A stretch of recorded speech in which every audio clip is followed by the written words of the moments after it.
If more of you supported the show, I'd be less sick of podcasts. The blah blah.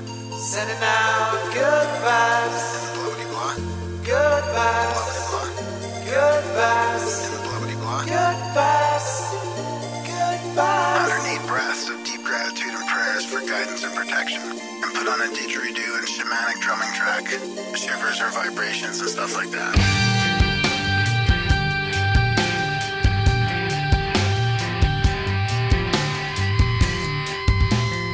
Grimerica.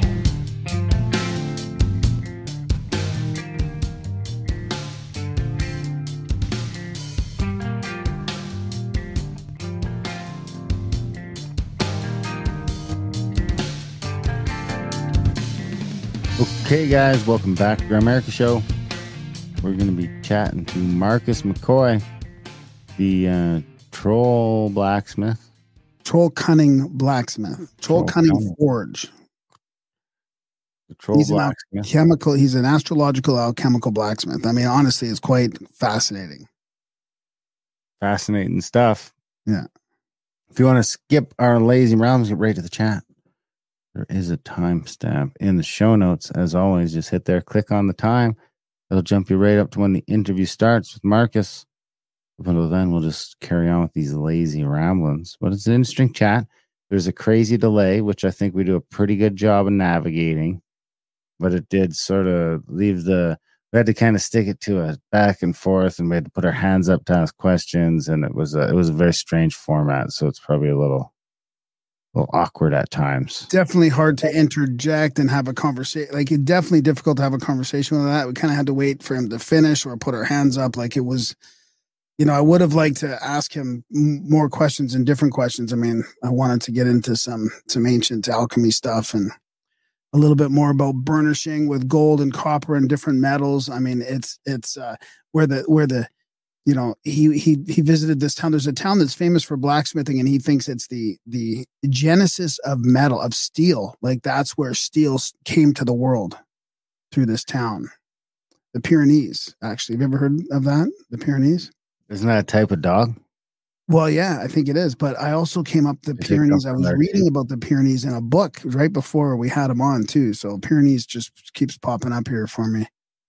Does the dog come from the same place? Maybe. Steel dog. Is it Peru?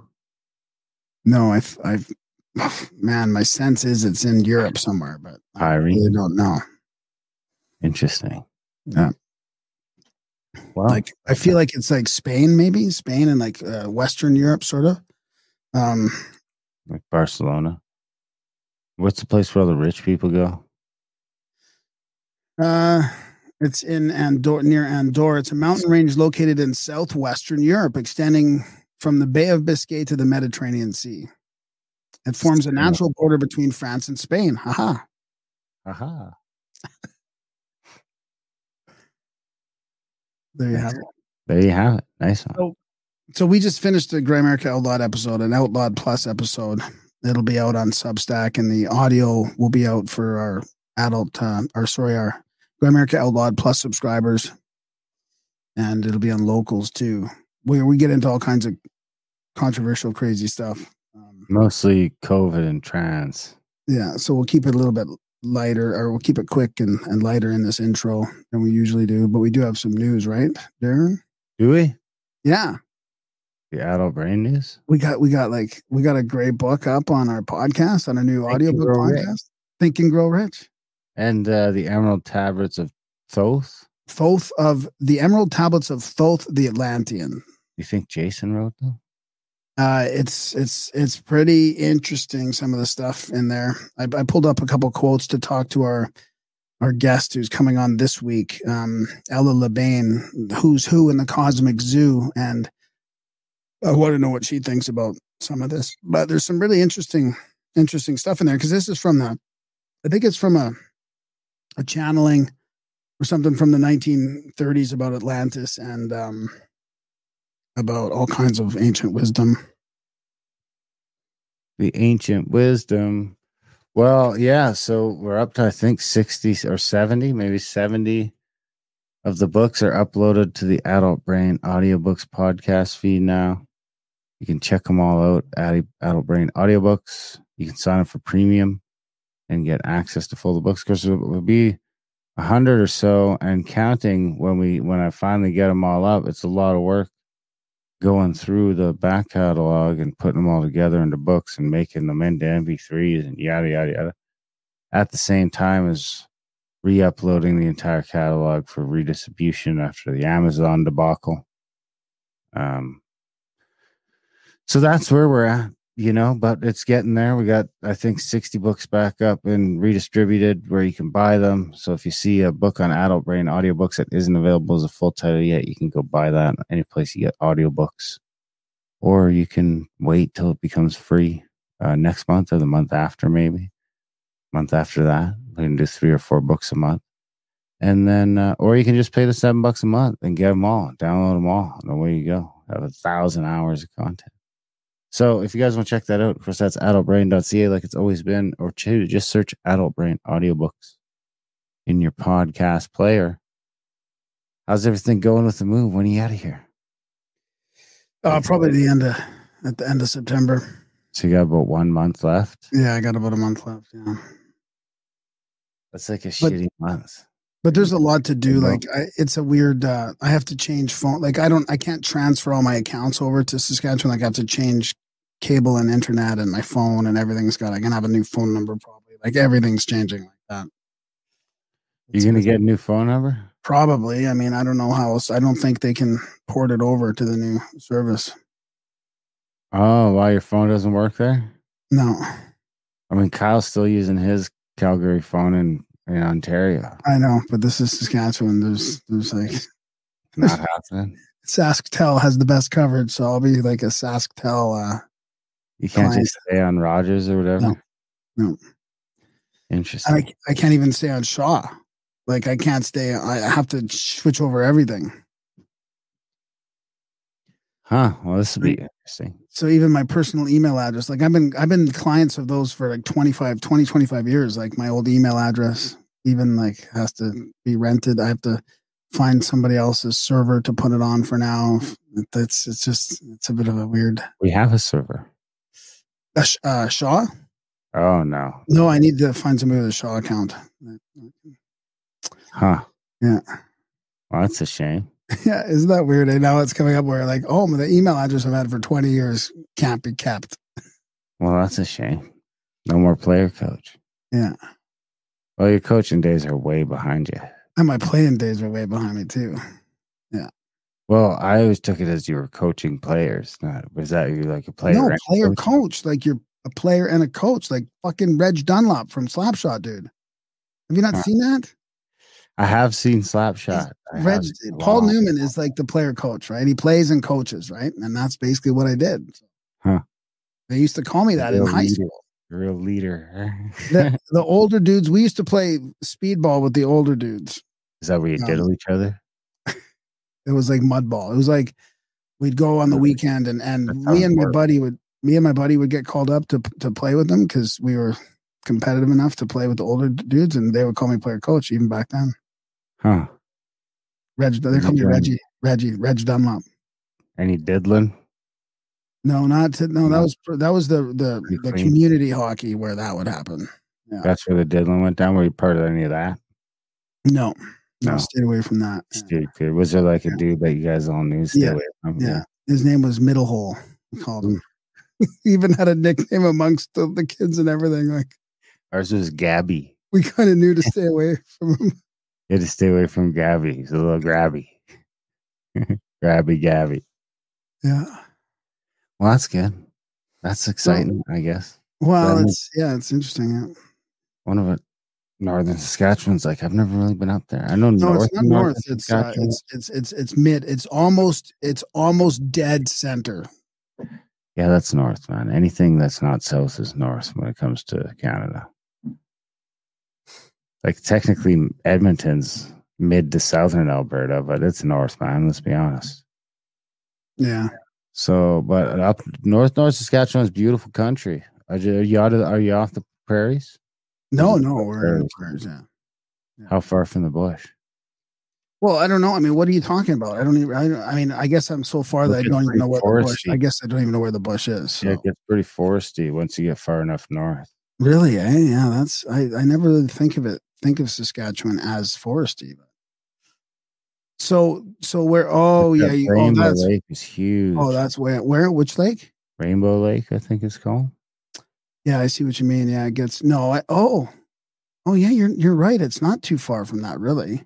It shouldn't be. No. So Prince Albert is probably like one of the main cities. It's a weird because Saskatchewan's just full of small towns. Small, like small, medium towns. There's no like real huge cities. It's just all small towns. And then there's a couple like decent sized cities, but it'll always be conservative. It's going to be pretty hard to change that. So when you get to Prince Albert, I guess it's a short drive up. Then you start hitting the woods, right? Really? Theoretically, I've never been there.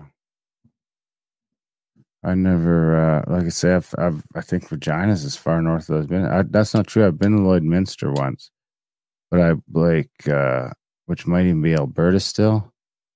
But when I went, I just sort of cut over from Alberta. It's right on the border. It's half. I think it's half. It straddles the border actually. Half of it's in Saskatchewan, half in Alberta. It's a straddler. Yeah. Huh. Well, I had a busy last week. I got mule deer, full velvet, nice big mule deer. I was able to preserve the rack, and got it looking good. The full velvet. It's the first nice big full velvet one I got, so that looked good. I was actually. We were just setting up the cam. We were just setting up the trail cam. And we seen it, and I was like, "Fuck, that's a big deer." Really? Yeah. So I had the rifle, so I shot it 200 yards or something. Like you just like you saw it, and then it stayed. It was you saw it where it was standing, and you just shot it from right there. Like, yeah, I shot off of a windmill staircase, actually, about 200 yards away from a windmill. One of the big windmills. Yeah. Wow. So that was good. Are you allowed to go on those? No, probably not. No, I probably shouldn't have said that. Probably a couple felonies there, but whatever. It was just a story I made up for the show. And then Friday got the elk down by Natton, where I've been wanting sort of my wild elk. I've never really gotten elk in the wild. I've shot 3 bull elk, but it's all been on the base, which is a fun. The base is pretty much wild. I mean, it's pretty wild, but they are getting bumped around quite a bit, but it is pretty wild. Like we didn't really see anyone the whole time we're out there, but this is actually just out in the bush. It's not a prairie elk. It's a Rocky Mountain elk, right out by the mountains. And I also was able to call it in with I should have brought my call up here. Well, we can't hear it. I don't think we can hear it over stream. Oh yeah, we tried that. It didn't work on the other show. I wonder if the cow call was just like a little meow, meow, meow. And that's what you used? Yeah, and it came running in. It was funny because we sat in the blind right till like 15 minutes before dark, and I'd done the cow call a couple times, nothing. And I wanted to look up the coulee, so we just rolled up the blind real quick, and we were just sort of creeping down the hill. And it's like as soon as it seen some movement to go along with the call, like it was in the bush, it just like came running, man, like full speed ahead, and just stopped like 150 yards away looking right at me. And I was like, how many points? And Miles was like, 5, I think. It was a big boy. Smallest rack at all the elk I got, but I think it's got to be the most meat. It was a solid fucking elk. Oh, I guess it doesn't really have any relative to the size of the elk, does it? It just depends on when how long they've been growing for. It normally does have. Maybe at full growth they do, but I think it's supposed to. But the rack looks a little fucked up. Maybe something happened to him in the spring that messed it up, or I don't know. But we got a lot of meat off him, a ton of meat. So you shot him at 150 yards when he was looking right at you? 150 yards, yeah. And he was looking at you when he did it? Yeah, and then he turned sideways. And I put another one in him. And he went down. Did you hit him like straight on? Through the lungs, yeah. one lung and then the other lung.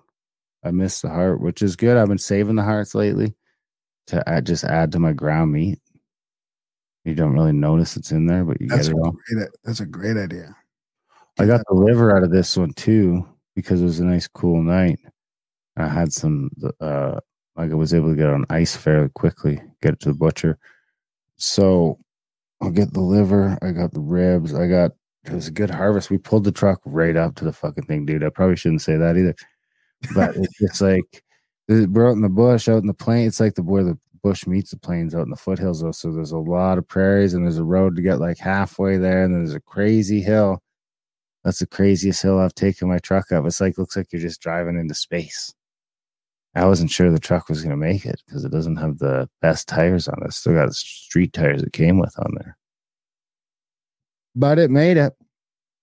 So it's the first elk that I shot in the bush that I called in, and also that I was able to drive the truck up to. It's a huge deal, right? Every other elk I've had to fucking drag like kilometers. Yeah. So this one worked out that like just as I finished basically cutting it up, all I had left was the ribs and the neck meat. And Miles was pulling the truck out. And everything goes in the back of the truck.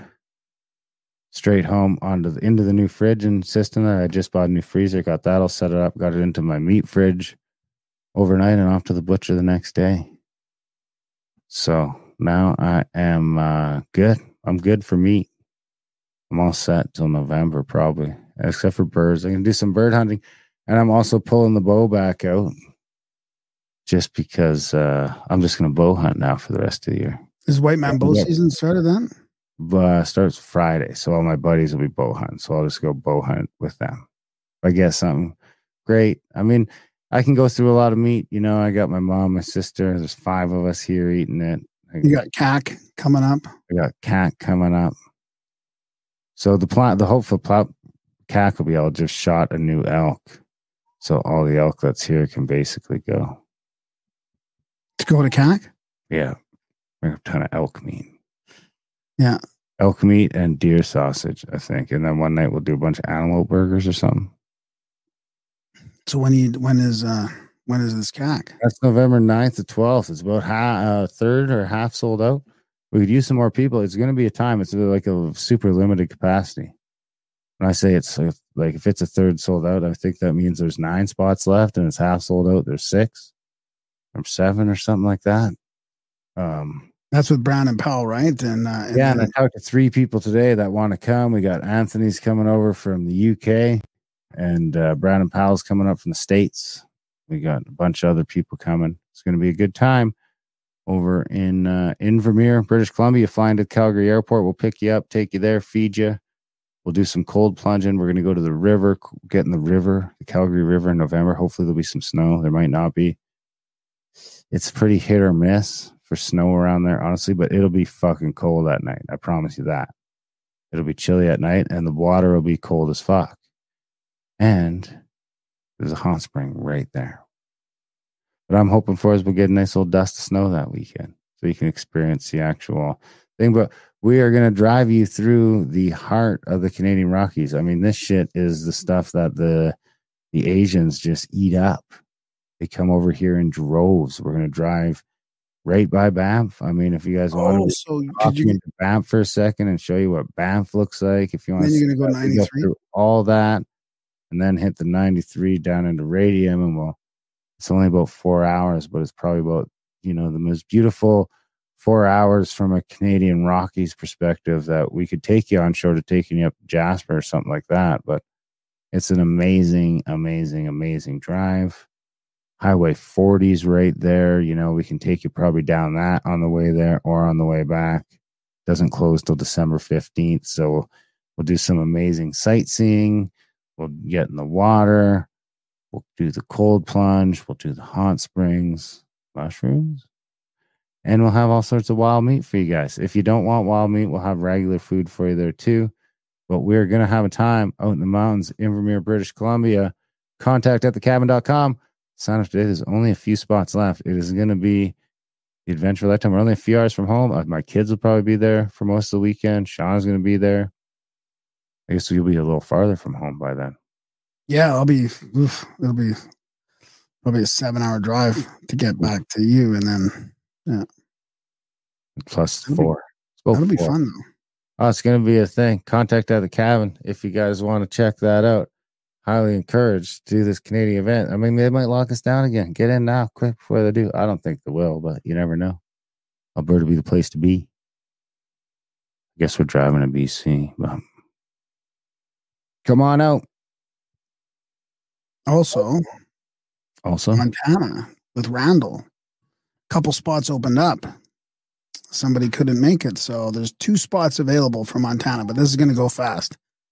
It's Montana, 18th, I think, driving around for 4 or 5 days with Randall and the team. Oh, man, Ben from Uncharted X will be there, the Brothers of the Serpent. Darren, it's going to be like one of the best Randall events, I bet. Full group of people. But oh there's 2 yeah, spots open, so Ben will be there. Uncharted X, both the Snake Bros. I'll be there. Oliver Twist. We're gonna have time. All right, guys. Do you have a? and that one's at contacttothecabin.com too, right? Contactothecabin.com. Yeah, with Randall. Part 3 of the Scab Lounge has launched as well. If you guys want to get in on that. Did we talk our audiobooks already? Yep. We did? Okay. Yeah. See now, old fuck. I know. Adultbrain.ca. All right, you got anything else? I got a UFO call if you I don't have take the jingle board hooked up, but it's okay. I'll just do it.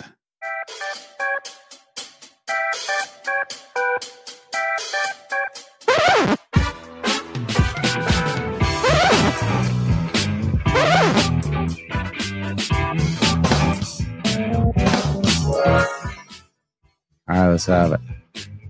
I thought one more tiny piece of the puzzle. Enough pieces and you can see the picture.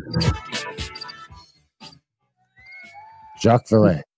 That's a UFO report from grandson of 1897 airship witness. This is from UFO Quote of the Day, Twitter. Was they steal that idea from you? I don't know how long they've been doing it for. Let's sue them. When did it start? Should say when it started. Here's one from a sci-fi writer. You grew up with the romance of Mars, you know? That's it. That's the quote. Is that buddy whose wife we had on or whatever? No, that's Ray Bradbury That's not? on his Bradbury. fascination with Mars. Fahrenheit. Oh, that's a bit of a synchronicity. Fahrenheit 454 or whatever, the book burning one. Yeah, maybe. Yeah, That's the one about burning books. yeah. Fahrenheit 451. Yeah. And that's a bit of a synchronicity. This episode, oh my God, talks about Mars quite a bit. He's like the liquid of Mars, and he had a red ochre explosion. I won't tell you what happened to it, but interesting in his lab. Bob Barker died. Again. Oh, is it the second time? Oh, he's met many times, apparently. I guess Just like Prigozhin. 99 3/4. Did you hear all the memes about him? Kept it under $1. Bum, bum, bum, bum. You know that your bum bum bum bum actually sounded like The Price is Right, right? Yeah, I know. Did you pick I up that? don't have that jingle. Yeah, I You did it know. on purpose? I did it. Bum, Of course. bum, bum, bum, bum, bum. Yeah, I've seen The Prices Right. Okay. I thought maybe you were too young for it or something. No, he must have did that show for 50 fucking years. Anyway, all right, guys, enjoy the chat with Marcus McCoy. Marcus McCoy, the Troll Forger. Yeah.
right, Marcus McCoy of Cunning Forge. Welcome to Grimerica. Thanks for joining us.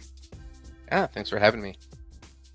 This will be a blast. I want to give a shout out to, before I forget, the Noble Savage Forge on Instagram, who said, he said, you guys gotta have Cunning Forge on the show, and he'd really love it if we had a conversation. So big shout out to him, and this will be fascinating. I was blown away, like sort of watching you in a different interview, and you explaining this alchemical process of blacksmithing. And I mean, I really feel like you're stumbling on some ancient wisdom here. So I'm really looking forward to talking to you about that. We've been reading and narrating old books on ancient wisdom and alchemy and stuff like that. So this will be just great to talk to somebody that's like, working with this stuff.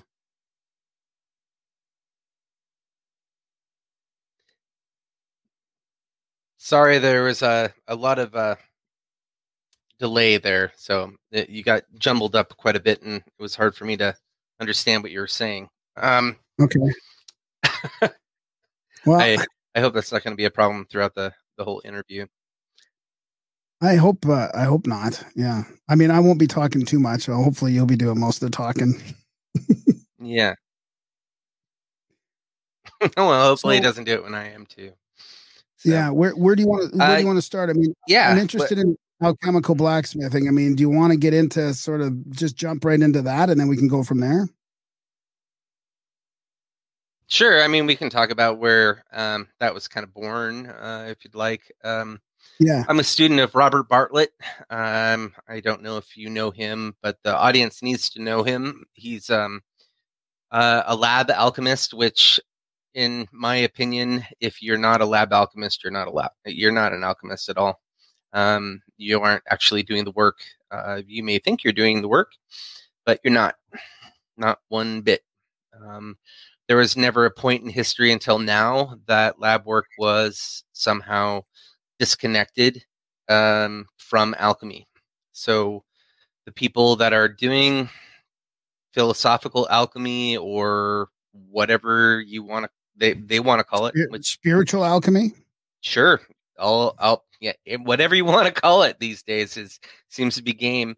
You're not doing it. You're not doing the work. And I can say that because I've done lab alchemy, and I'm familiar with the philosophy, and I've read books by authors that have maybe done a little bit of the bare minimum of it, but it's so disconnected and disjointed that they're like absolutely like over the top misunderstanding basic terms and blowing them way out of proportion. And like, I mean, it's hard to. Can you give us an example? I think that we've gotten into a point like where we did with masonry. I'm sorry. Yeah, no, go ahead. What did you ask? So, like with masonry, like back in the day, there was a point where masons were literally masons, right? And then they opened their doors to non-masons. From what I understand, I'm not a mason, so people I'm sure can correct me if I'm wrong, but they opened the doors to non-masons politically and socially in order to kind of save their own asses, because those trade organizations were being like headhunted pretty strongly in the UK, especially at the time, probably in different places in Europe as well. But I'm speaking from mostly my understanding of the UK. And so trade organizations got attacked pretty heavily. And if you were a member of a secret trade organization, a service society or what have you, you got sent to the colonies as an indentured servant. And that's a pretty bad deal, being in exile. So they opened up their doors to non-masons and allowed them in. And that sort of the symbolism and things sort of got lost to people that weren't actually practicing within the trade. And I would say that a very similar thing happened in traditional witchcraft with the people that were interested in blacksmithing traditions. We see a lot of traditional witchcraft traditions that are focused around blacksmithing that have fuck all to do with blacksmithing, and they don't really understand the processes at all. But the terminology, like you see within alchemy today, and the way that it gets, like exoticized and turned into a very esoteric concept, we see a lot of that same thing happen within alchemy. And so people will talk about sublimation who have never seen the process of sublimation happen in a lab, and they will like just I mean, you're reading this guy, like this philosopher, talk about sublimation in this just like such intense way with so many layers of depth that it's just so blown out of context. And when someone has actually sat down and like actually done sublimation in the lab for the purpose of laboratory alchemy, yes, it's spiritual, it's meaningful. There's definitely things that are happening there, but like it's like a child in the lab that doesn't understand what they're seeing or experiencing, trying to explain it to an adult. And you're the adult who's been in the lab that's been doing this, and you're reading what this child has to say about it, and you're like, that's not what we're doing here. And there's a lot of it's like a naivete. So what I'm experiencing when I read a lot of these things is a certain naivete that comes from people that haven't actually experienced it. And that's a really, from someone that hasn't done it, hearing me say it, I'm sure that sounds really arrogant, and it sounds really pompous and insulting to them because I'm comparing them to a child. And I get that. But from a developmental standpoint, when you're a blacksmith and you step into the forge for the first time and you are trying to learn how to taper and draw, that is a very complex thing for someone that doesn't have any experience. And so they can blow that way out of proportion. They can overcomplicate it, and they do. Go ahead. You got a question? What is I think if we put our hands up to ask questions, that'll work well. What is Sure. sublimation? Sublimation is where you take a particular material that needs to be you're burning it, you're calcining it, or destructive distilling it. Distilling it, yeah. And yeah, but it's like it's different than like say like distilling a liquid, or it's more of like you're distilling a solid through a destructive distillation, and the smoke of that ends up collecting upon glassware or sometimes metal or what have you, and sometimes like a big onion shaped device that allows you to collect particularized chemicals that are being released from production into the outside of the flask, so to speak, that it's being distilled into, right?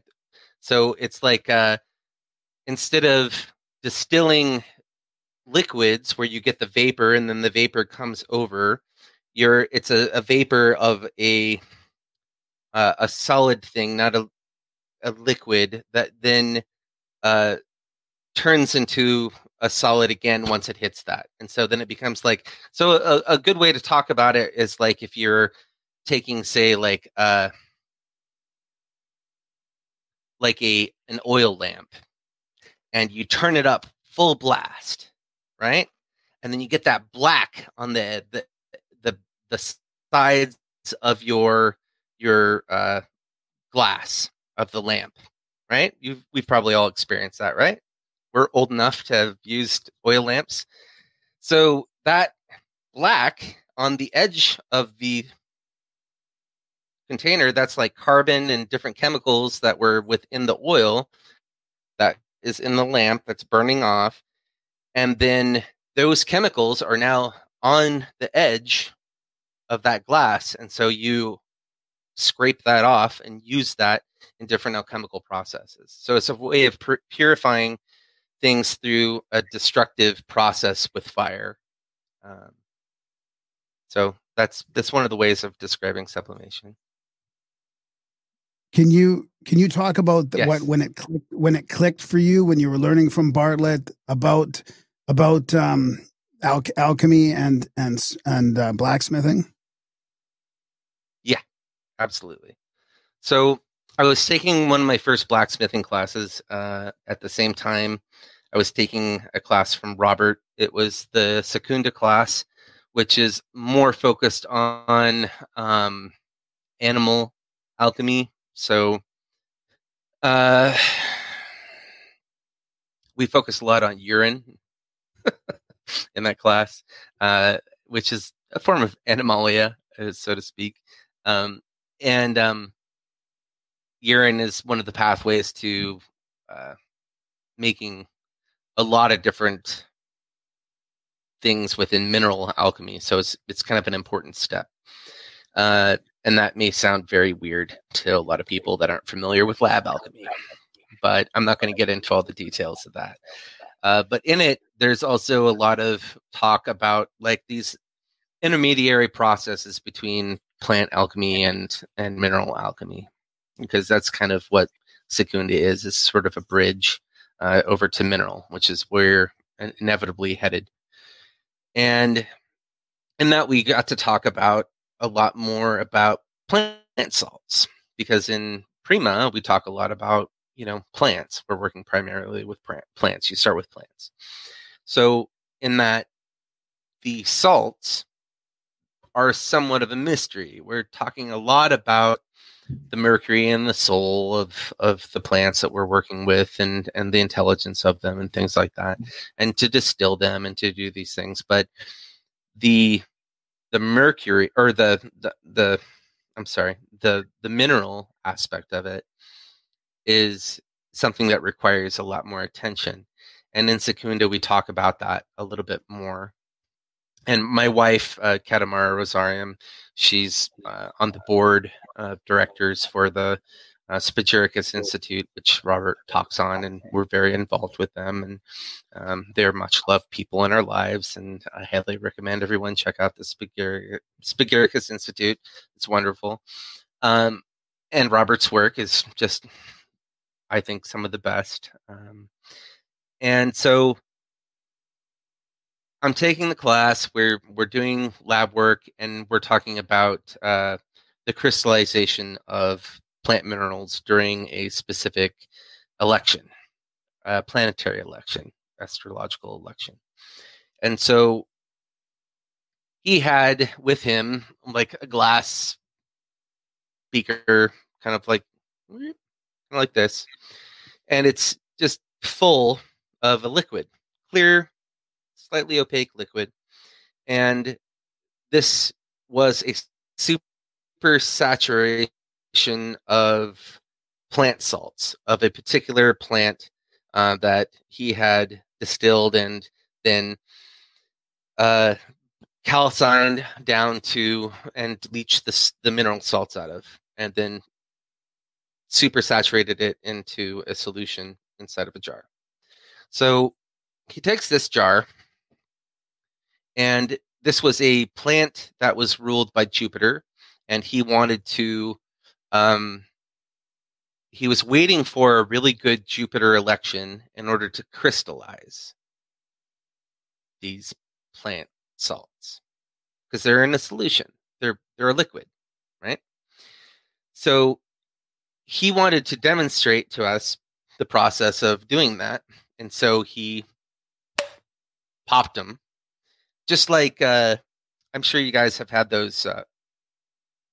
They're like pocket heaters, right? Yep. Those little pocket heaters. It's plastic containers that Yep. have the liquid, and you bend a little piece of zinc inside, and it creates a like a thermogenic reaction that crystallizes the entire pack, and that thermogenic reaction is like warm, and it gets hot, and it warms your pants pocket, right? Yeah. So this same sort of thing happens in this jar, right? As soon as he hit it, that was so saturated with minerals that friction created that thermogenic reaction, and they all started to crystallize at that point and become a solid, right? So when that became a solid, he explained to us that the astrological influences at that specific time were now then locked. Like it was like analogous to the birth date of like you, right? Like, what's your birthday? Darren, what's your birthday? March 10th, 1981. Don't steal my identity. March 10th, please. 1981. Sure. I won't. Do you remember the time? You know the time? I think it was around 10 after 8 in the morning. All right. 10 or 8 in the morning.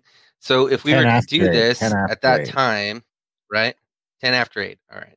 So if we were to do that at 10 after 8 at that same time, then that would sort of be like the birth date. Like this thing that is receptive and responsive, like it's in a liquid state. Liquid is very receptive, right? It's not fixed. It's open. It's receptive. When you crystallize it, it becomes solid. Solid things aren't very receptive, right? Like when we tell people that are concrete, they're not very receptive, right? So now this thing is crystallized. It's become a solid crystal, and you could see, like in the jar, the crystals are spreading, and it becomes one big solid mass, and you can actually see it in your eyes. Like here it is. Like here's a liquid that has now become a solid. So I'm taking these blacksmithing classes at the same time, and I'm trying to, the entire time I'm studying blacksmithing, I'm trying to understand the traditional grimoire practices. Because if you look at these grimoire practices, they talk about a quench and quenching during specific astrological times in particular liquids. Darren, you got a question? So would just like water freeze into ice, is that the same sort of crystallization process? It's very similar. Yes. You can create that crystallization process of minerals under cold. Definitely. Yeah. It just depends on the chemical that we're talking about, for sure. But it's not going to stay crystallized, right? Unless the temperature is the same. And that's the same with steel, right? Like if you change the temperature of steel, it's no longer crystallized, right? It's in a semi-liquid state. And that's what clicked, is that when you heat steel, it becomes malleable. And when it becomes malleable, it's also in a semi-liquid state, and it becomes receptive, just like water, right? Like a liquid. So what I realized is that the quenching and the time in which it's quenched, which is your hardening, when you harden steel, you're locking in the astrological times, and what you quench them in, you're also locking those virtues of the thing that you're quenching them in within the steel. So then, or whatever metal that you're working with. And so those virtues are now part of the metal. And the astrological time, those astrological influences, or the light from the primordial source that gets transmitted through the different planets, because that's how it was viewed in Hermetic philosophy, is now locked within that, and those have specific virtues as well. And so the sorcery of this is like working with those different correspondences and those different virtues in order to cause specific effects. And that is, in essence, sort of the sorcery of blacksmithing from the alchemical philosophy. But this is also something that goes deeper into European folk traditions, and probably way more ancient than that. Like Paracelsus was making the trident of Paracelsus that all these different occult traditions talk about from thrown horseshoes. Like traditionally, that's what it talks about, and he tells you how to make it from that. And that's old Germanic and also pan-European lore. Like the power of the thrown horseshoe is, huge. I mean, rednecks know this shit. Like to this day, a thrown horseshoe's got luck to it. So Paracelsus was working from the same standpoint, which is interesting. So there's a intersection of folk magic within alchemical that sort of inspires some alchemical thought that a lot of people don't recognize. Well, that's a good place for, I guess, for me to ask a couple questions. So can you talk a little bit more about your process of using this? I mean, I kind of sense that it might be tough to schedule this, schedule your work around literally like, the alignment of the stars. I mean, it is interesting that they really relied on the stars so much back then. I mean, it was accepted that the stars have an influence on things. I guess that's sort of gone now in mainstream science and all that. But even like, and the days and things like that, and different cultures had different perspectives on things. Like, like in Scandinavian traditions within trolldom, if you look at old almanacs, actually, if you were to look at old American almanacs, some of that folklore definitely from either an astrological or a folk astronomical or astrological like standpoint. And that's something that really will be coming up a lot more, I suspect, in the next 10 years. I think younger people will start looking at that and questioning a lot of Western astrology and looking at different cultures' perspectives on astrology that were maybe counter to that, and questioning whether or not there needs to be like this one big giant homogenized astrology.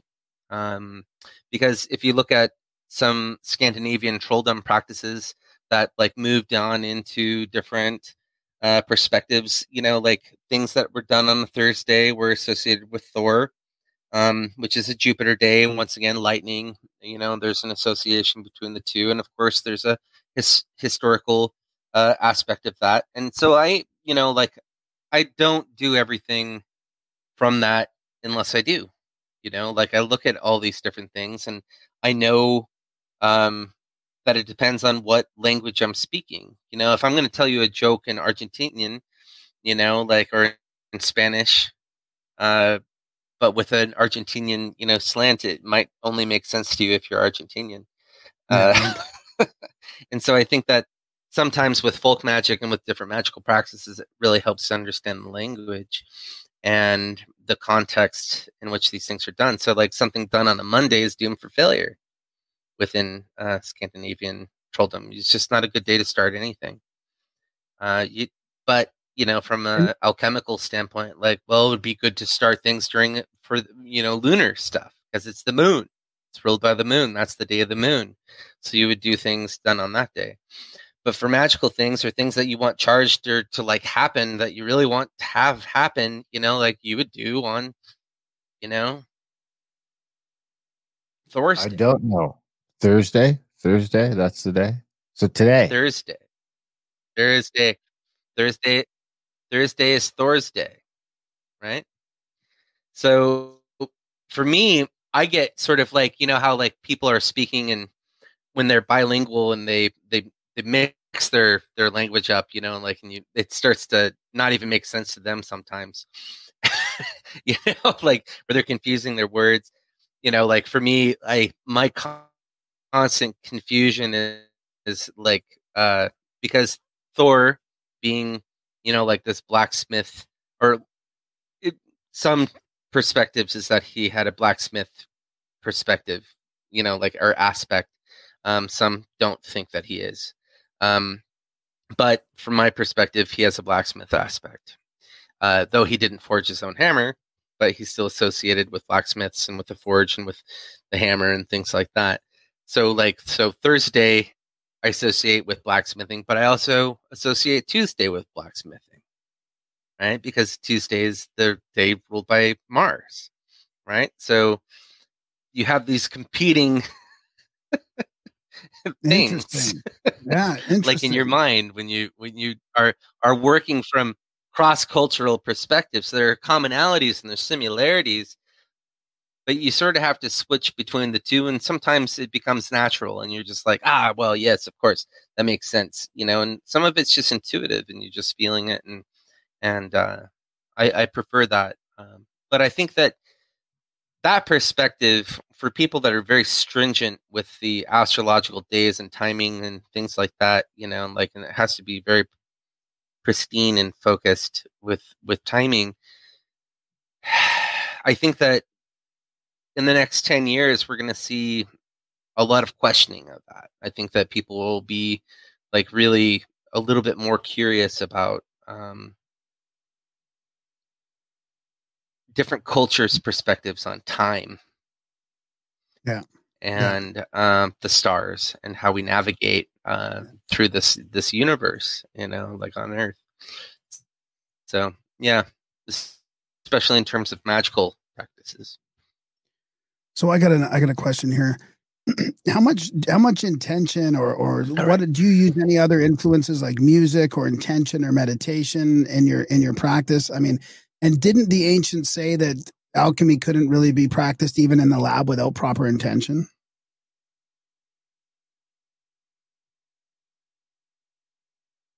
Well, yeah, I mean, I think that you're going to be influenced one way or the another, or another by the processes that are happening. With me, like coming from alchemy and then working with steel primarily, I'm a very martial dude. I spend quite a bit. And I do pay attention to the days of the week and the different influences and the astrological influences while that's happening. But I primarily work with steel, and I do pay attention. I think that meditation. I think meditation practice is, if you start it young and you're working young, to train your mind and to train your senses to pay attention, to cultivate awareness. That's something that sticks with you. It's like riding a bicycle, and it just accumulates and gets stronger over time. And I don't think that there's anything that you can do to change that over time.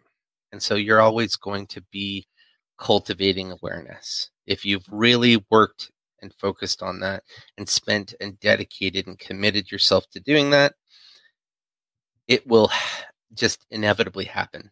But you don't have to make it formal after a certain period. And if you do, I think you're missing the point a little bit. Yeah. And so for me, I spent so much time in my youth focusing and disciplining myself on that. I mean, I shaved my head every day. I did a vow of poverty and lived on the streets and just meditated on the sidewalk, like for years. And I committed myself to cultivating awareness and meditating. And I feel that I have that today, and I pay attention. And I see these different influences throughout the day, and I pay attention to them a great deal. So working with steel, working with iron, like I said, I approach things because I'm just so in it all the time. I have to think, it's influencing me greatly. And so I tend to stay in a very Mars-focused space all the time. And it becomes sort of rumination on Mars and martial things. You ruminate on it. Past slights, things that piss you off, things like that. Mars is very interesting. My wife, if she was here right now, and I'm sure she's in the other room listening and scoffing at everything I say. She and I, we share a lab, though it's mostly hers now, as my forge is in a different location from our home, and I don't have the time to dedicate to lab work as much as I used to. I was trying to make another batch of oil of Mars, oil of iron, and I had just gotten this new burner that it's from China, and they're all a little bit different and a little bit wonky, and it's just at that level below the counter and angled it just the right way that I couldn't read it, and the other ones were backwards, the ones that I'm typically using, and I turned on, instead of the magnetic stir strip, I turned on the heat full blast. So I have all this red ochre in my flask with a bunch of Everclear, mind you. All right, so Everclear, and the ochre, the red ochre, which is like iron oxide, is thick. I poured it on. I was gonna make a big batch, right? Dumped an entire liter of Everclear in there, and I was going big on this one. I really wanted to make a lot of it, which I'm glad, people, I'm sorry, people look at me and think that I'm a meathead, like Blacksmith who worships Thor or something, and that I'm not, a thinking man, so they don't buy my alchemy work. So the lab alchemy, and this is probably not a really good way to advertise it, but so I throw this together, and I'm busy. I'm working in the forge at the same time. I'm making this knife, and it's doing a bunch of Damascus, and it's a time sensitive sort of situation. So I'm running back and forth from the lab to my shop while doing it. The total definition of too many irons in the fire, right? So I turn on what I think is a magnetic spinning bar, and then go out to my forge. I'm done. I don't have anything left to do. It just has to stir. It just has to stir, and that's it. I'm good. Go back out to the forge, go to work. Working. All of a sudden, my wife comes out, just this pale look of concern and panic on her face. There's been an explosion in the lab. Which no one ever wants to hear that. No one that does lab work ever wants to hear that. And so, I almost evacuate my bowels. I'm very oh shit, what's going on? She's like, I can't explain it. You got to come and see. And I'm expecting the worst. And it was pretty bad, but it wasn't an explosion with fire and horrible things happening. It was an explosion of red ochre everywhere. Iron oxide everywhere. That thing, it just created a bunch of gas, and it exploded. Those from when you're a kid, right? It just everywhere, all over our lab, which was painted this beautiful color, and it was just very nice and pristine, just covered in red ochre. And there was on the roof, the ceiling above it, what looked like the planet Mars. It was just magnificent. This magnificent, and we didn't take we didn't take any pictures of it, but we just started cleaning.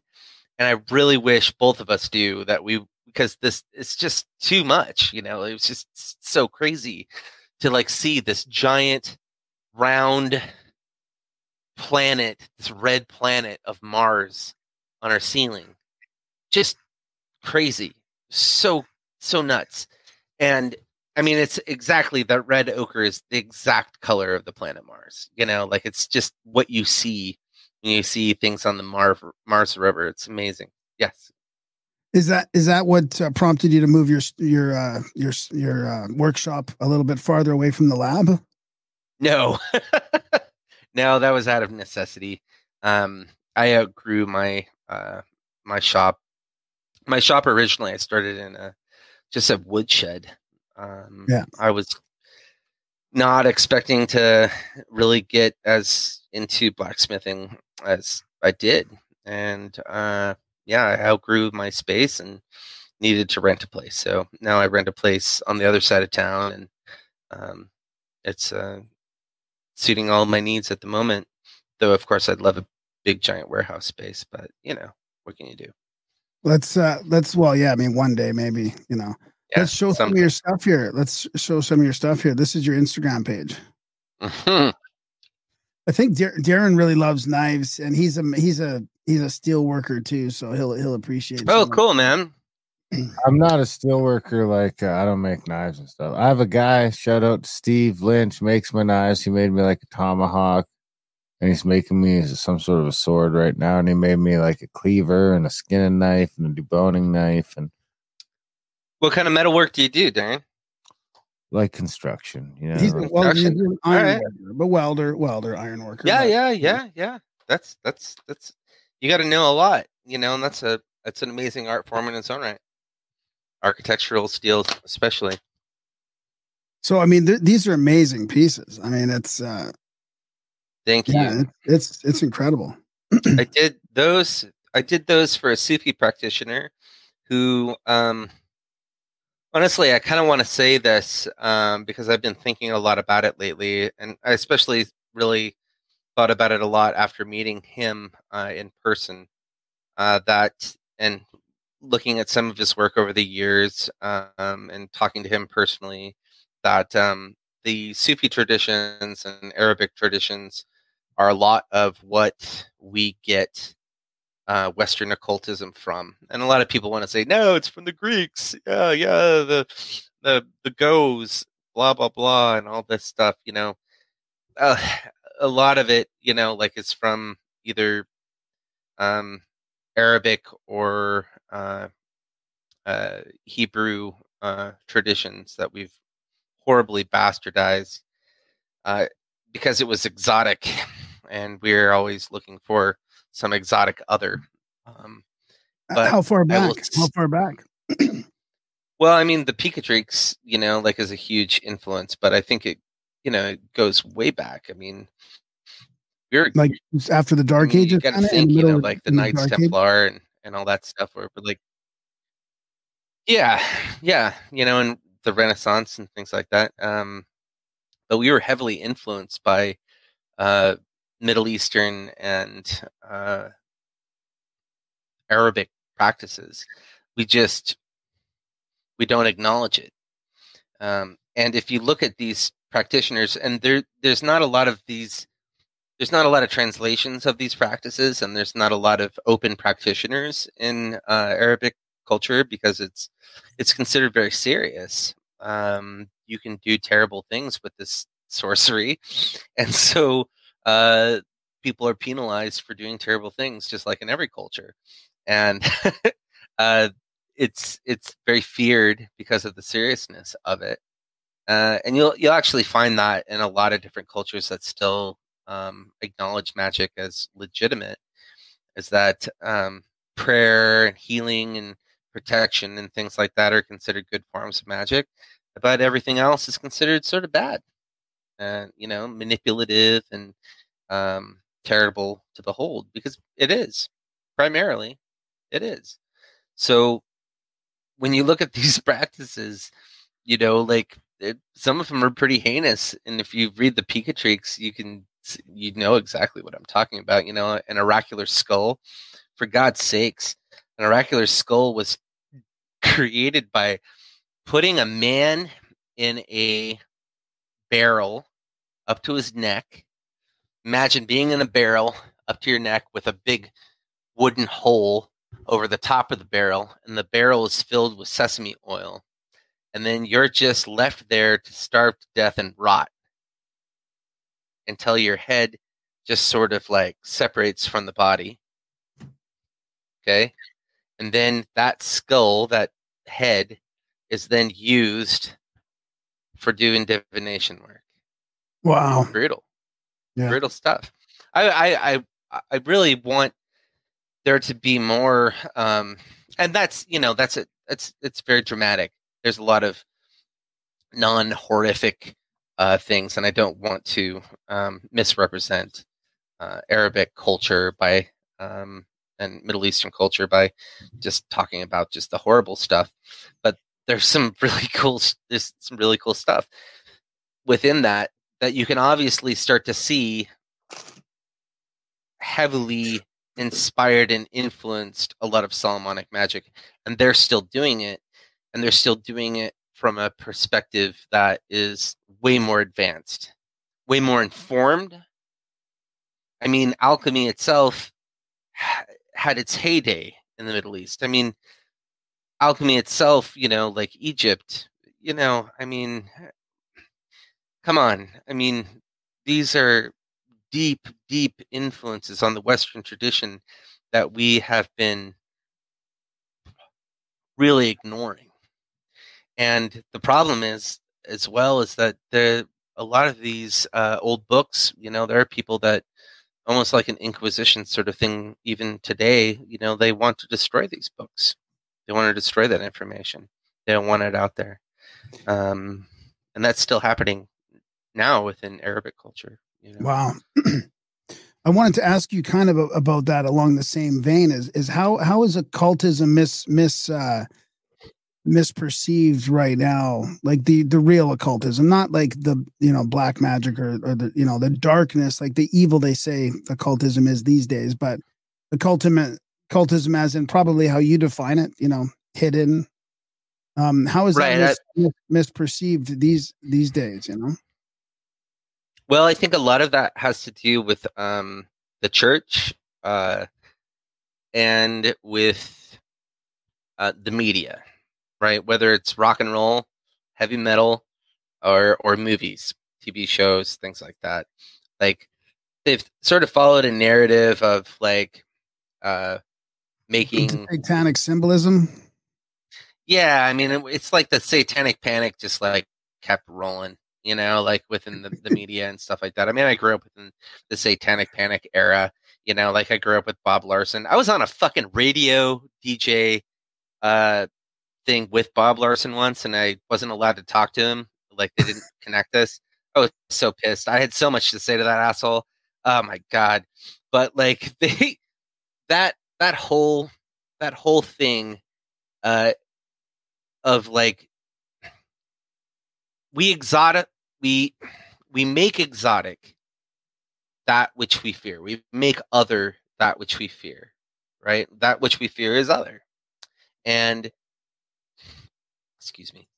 And so there's all this stuff within our own traditions and our own heritage that we wanted to make go away. So we make it fearful. We make it other. We make it bad.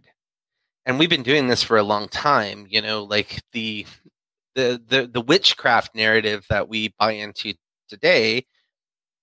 A lot of that came from demonizing Gnostics and the Jews in Spain and throughout Europe, like so the church could, you know, basically take over their resources and dominate the territory, both politically and economically.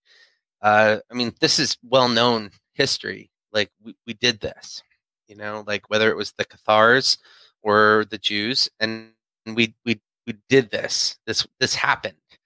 Yes. Yeah.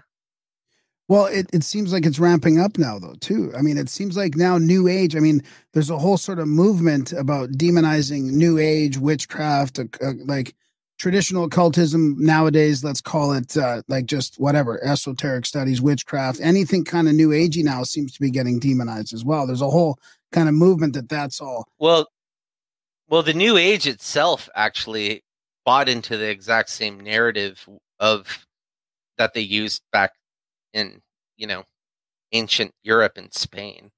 They have, and they still are, the QAnon New Agers especially are still doing that. Like they're the most common thing. This is an old libel, like the old blood libel, like thing that were used to demonize the Jews, is like they're going to kill and eat your children, right? They're going to sacrifice your kids, right? We saw that with Pizzagate. We saw that with all these different conspiracy theory things. Like they're going to kill and eat your children, right? Or they're going to be they're pedophiles, or they're going to do something to your kids, right? They're coming after your children in one way, shape, or form. Then we saw that again with the Satanic Panic. And then now the New Agers have adopted that as well. And they're using that. I mean, my God, I see so many New Age people adopting these same blood libel concepts, most of them super anti-Semitic, which is just mind-blowing to me, mind-blowing. And they parrot these things over and over again, and it blows my mind. And so are people going after the New Agers? Yeah, but the people that are going after the New Agers are usually on the same side as the New Agers. It's kind of mind blowing to me, politically and socially. Yeah, that's that's kind of what I was getting at. It seems like there's a bit of a shift towards Christ again, maybe because of this overt symbolism that's happening, and a lot of that sort of like, I feel like that movement is kind of looking at New Age in the same light as like black magic, or like they're just lumping. Like it almost reminds me of the burnings of the witches and stuff, or the Malleus Maleficarum, where they're like all these things outside of the traditional Christianity are considered witchcraft. It's crazy. Well, I mean, those were social political like tools that were used, to try to gain power. Just they're ruses. And they're just used to gain power. And people have like reinvented and used the same narratives over and over again since time immemorial. The biggest irony, the most horrible thing, is that the Romans, the pagan Romans, used that same thing against the Christians when the Christian cults started.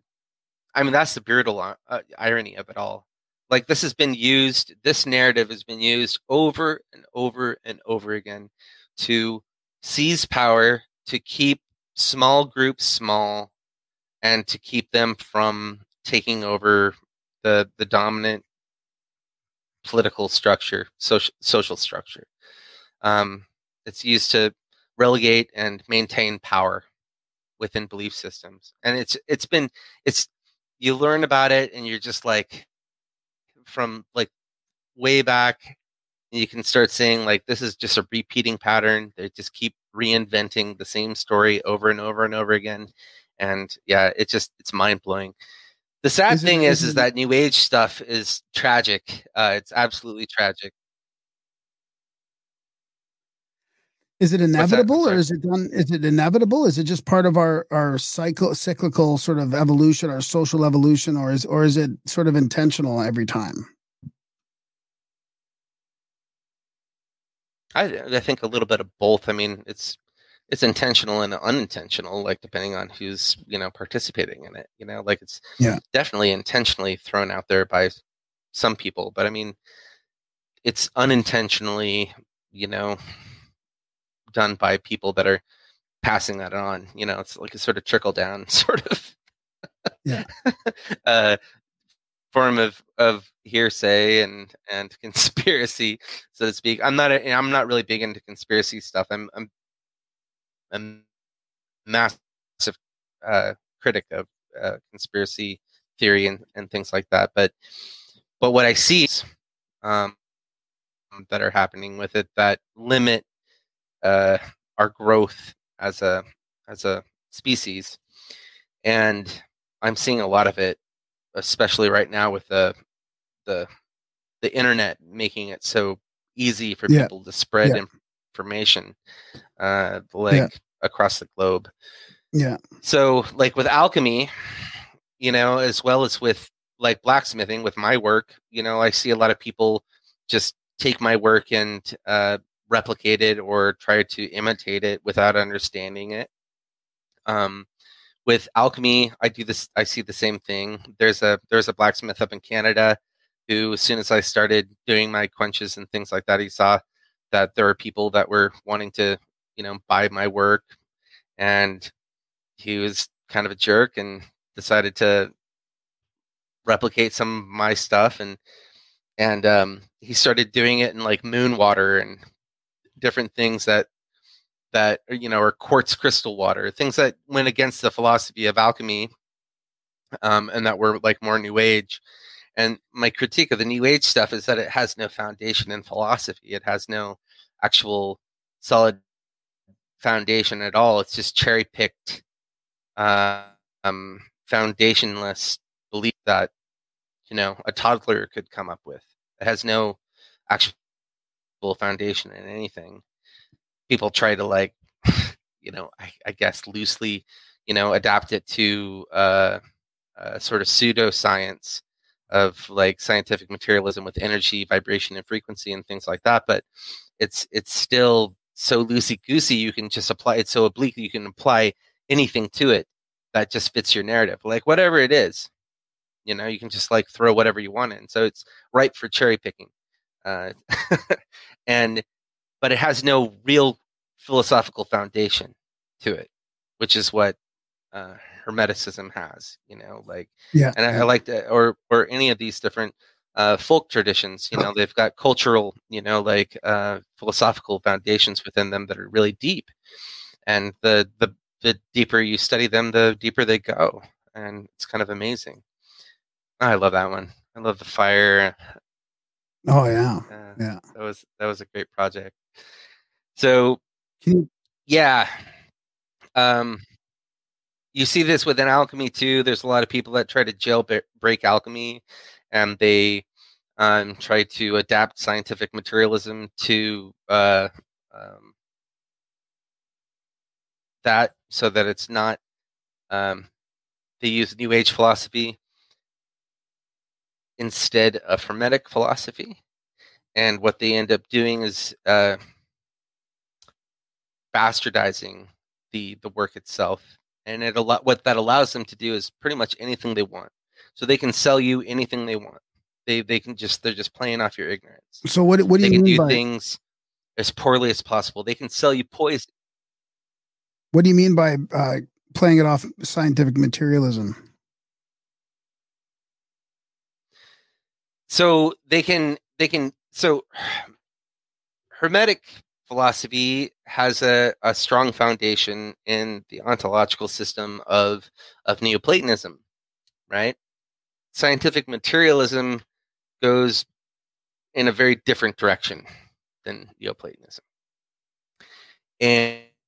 And we've been trying to catch up to Neoplatonism and trying to explain Neoplatonism with scientific materialism ever since. Paranormal psychology does that. Like, that's all they do, right? They're trying to explain how they lost their soul to scientific materialism through paranormal psychology. And that's my hot take on paranormal psychology. But so is transpersonal psychology. That's exactly what transpersonal psychology and consciousness theory and scientific materialism came in and sort of like, well, there's actually no real basis for the soul. There's a basis for mind, and we're still trying to understand that. But like an immortal soul doesn't really, we have energy. Energy cannot be created and destroyed. We apply scientific principles of physics and things like that to it, but we don't really have like an explanation of like, where the fuck is a soul? How do I get there?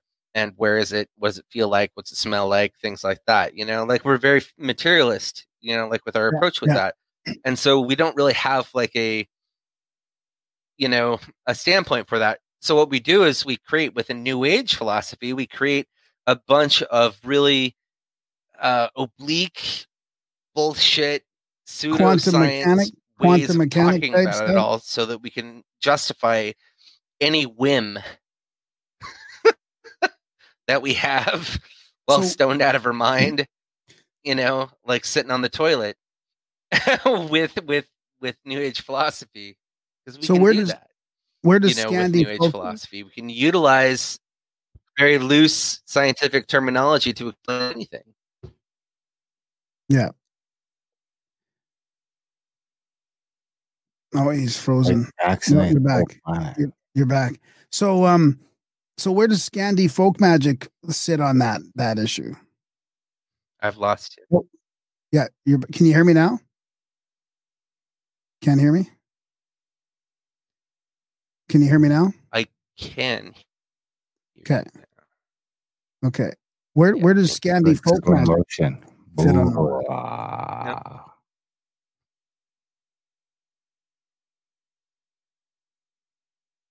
Can you hear me now? Oh, it's a bad delay. You can't hear us, eh? All right, repeat your question. Okay, can you hear me now? Yeah? Yeah?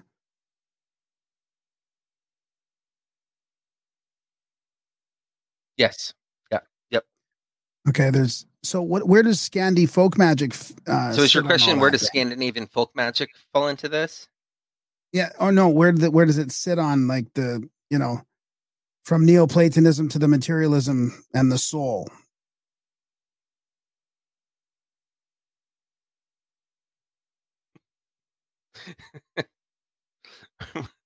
Things are still pretty rough in internet land.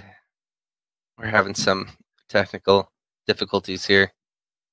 Well, at least we made it to the 56 minutes. At the beginning, it didn't seem like we were going to make it anywhere. And so at least we got the hour in. Is there anything that you feel like we didn't I am going to say, to? I can say this with the Scandinavian folk magic concept is that philosophically speaking, we get very complex when we start to look at specific cultures and how they historically. My background is in anthropology. I've got a degree in transpersonal anthropology, which is studying specific cultures and their belief systems. So the Scandinavian people were very, very some of the last people to sort of get Christianized in, like Northern Europe. And they sort of adapted their belief systems to a Neoplatonism, right? That was brought by the church. And studying how they believed prior to that, it's not very well documented, but you can start to sort of see like where a lot of this stuff comes from. And you can start to see there's certain scholars like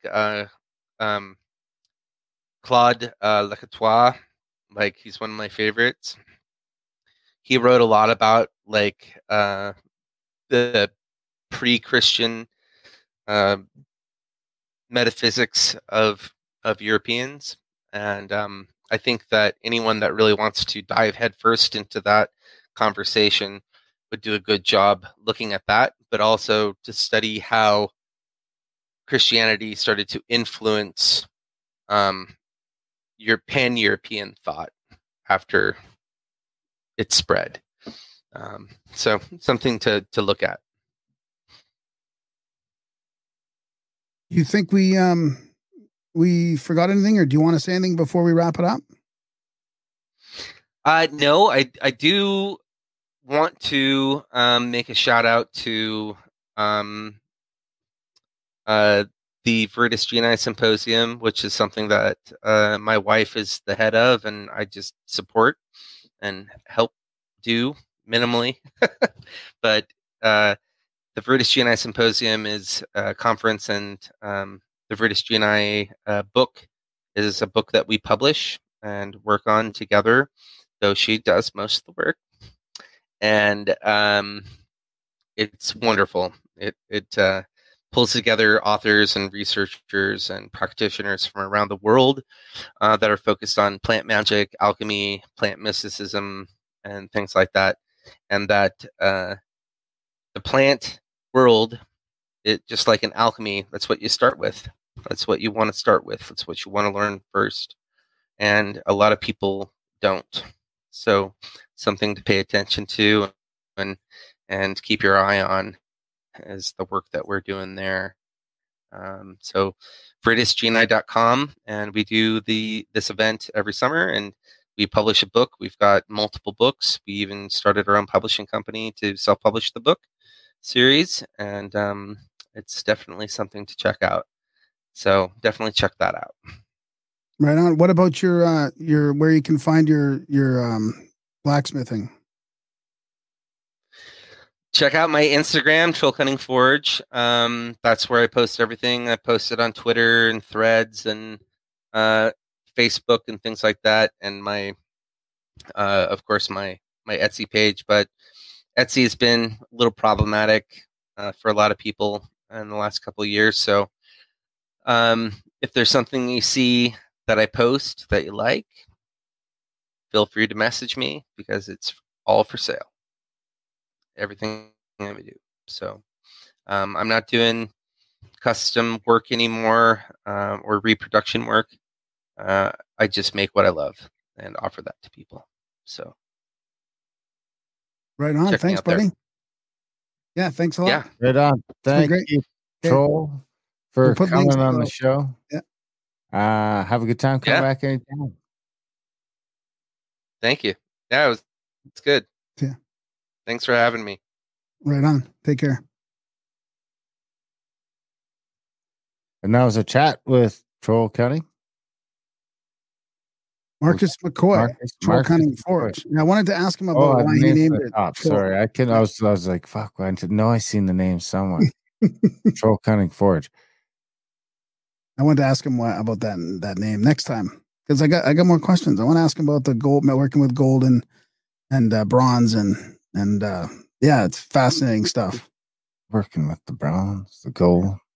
Yeah, it's good. Big thanks to Marcus McCoy for coming on the show. Big thanks to you guys for listening. Even bigger thanks if you're one of our supporters. One of the 1% supports the work, the magnum opus. Head over to Grimerica.ca/support today. If you want to join the ranks, help us out. You can make a one-time donation. You can sign up for monthly, whatever you want to do. You can also head over to GrimericaOutlaw.ca if you want to check out our conspiracy podcast. And you can head over to adultbrain.ca if you want to check out that podcast as well. The brand new audiobook podcast. Where we're going to try a different way of doing audiobooks. We get a bunch of free content, free books every month. And you can be a member if you want. All that great stuff. Adultbrain.ca, GrimericaOutlaw.ca, Grimerica.ca/support. I know it's a lot. And you should check out Marcus's stuff too. Busy little list for you. It's all in the show notes. Other than that, we love you guys. Thanks for listening. And we will see you next week.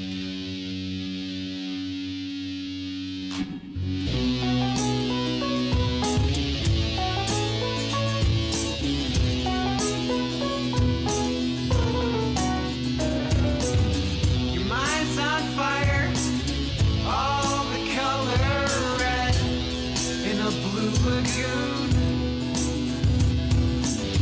In a storm in Bermuda, you've dive bombed into a seashell swoon. Maybe your easiest dreams make sweet perfume.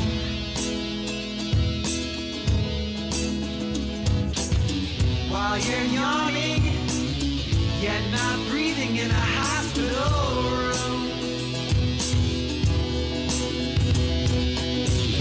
Should I call for help?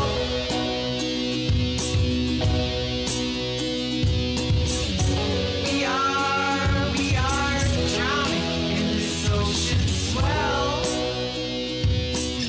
Let's start from scratch. Quit living these lies and become unattached. the fuel for your worries. But for God's sakes, time is eternal. Please do not hurry. Please do not fret. Please act now in a way that doesn't lead to regret. Please stop smoking so many cigarettes so profusely.